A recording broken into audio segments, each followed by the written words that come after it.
आपको लगता है कि ऐसा यार मुद्दा होना चाहिए? आप लोगों के पास कोई मुद्दा नहीं है विपक्ष के पास, इससे खामखा का मुद्दा बनाया जा रहा है। रिवीजन कहाँ नहीं होता? आपके समय में भी रिवीजन हुआ था। 22 वर्ष पूर्व के रिवीजन की बात कर रहे हैं। आज चुनाव का समय है। जो स्थितियां हैं, बिहार जिस तरीके का राज्य है, बिहार कितने कम समय में चुनाव में जाने वाला है, और इस तरीके से जिस तरीके से एसआईआर के कार्य किए जा रहे हैं, हमने एसआईआर नहीं होना चाहिए, पुनरीक्षण गहन नहीं करना चाहिए चुनाव आयोग को। ये बात ना हमने, ना आम आवाम ने, ना ही हमारे नेता ने, तेजस्वी प्रसाद यादव जी ने ये बात कही है। हमने टाइमिंग की बात कही है, हमने तथ्यों की बात कही है, हमने जो उनके प्रोसेस है, जो प्रोसीजर है, उसकी बात कही है। और उसमें जो गलतियां निकल के आ रही हैं, उसमें जो हो रहा है, आप एक वोटर का नाम ना जोड़ें, ये भी उतना ही बड़ा जो है उनके साथ उनका अधिकार हनन है, जितना कि एक जिंदा व्यक्ति को मृत बना के आप उसके वोट का अधिकार छीनते हैं। और बहुत सारी बातें परत दर परत खुल रही हैं। वो कौन लोग हैं जिनका वोट हट रहा है, वो कौन लोग हैं जिनकी डॉक्यूमेंटेशन की प्रॉब्लम हो रही है। तो ये वही सामाजिक न्याय की लड़ाई किसी न किसी रूप में फिर आज दूसरी पीढ़ी के नेता के पास हमारे, और दूसरी पीढ़ी के हम लोगों के पास फिर से वापस आई है, और लड़ाई हम लोग मजबूती से चुनाव तक ही लड़ेंगे या फिर आगे भी जारी रहेगा?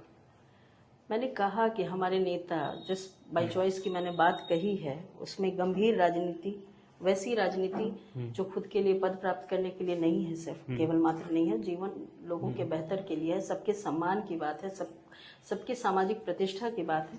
तो इसमें ये लड़ाई लगातार जारी रहेगी। भारत का एक एक नागरिक,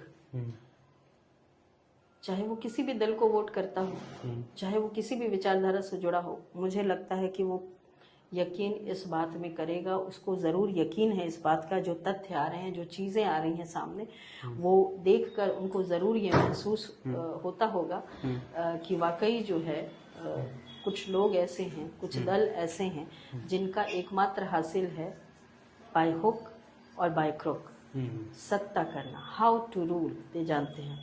और हमने हाउ टू रूल की बात ही नहीं की, हमारे नेता ने सत्ता की बात ही नहीं की। हमारे नेता ने हमेशा व्यवस्था की बात की, बेहतर व्यवस्था सभी के लिए, सबके सम्मान की बात की है। तो ये बहुत बड़ी मुसीबत जो है एसआईआर है, और ये मुद्दा है ही नहीं, ये एक मैं कहूँगी कि ये एक मजबूत जो है परेशानी कह सकते हैं आप इसको, एक समस्या कह सकते हैं, जिससे निपटने के लिए देश के हर युवा को, हर महिला को और हर पुरुष को, हर बुजुर्ग को ये लड़ाई एक बार फिर लड़नी होगी अपनी आज़ादी के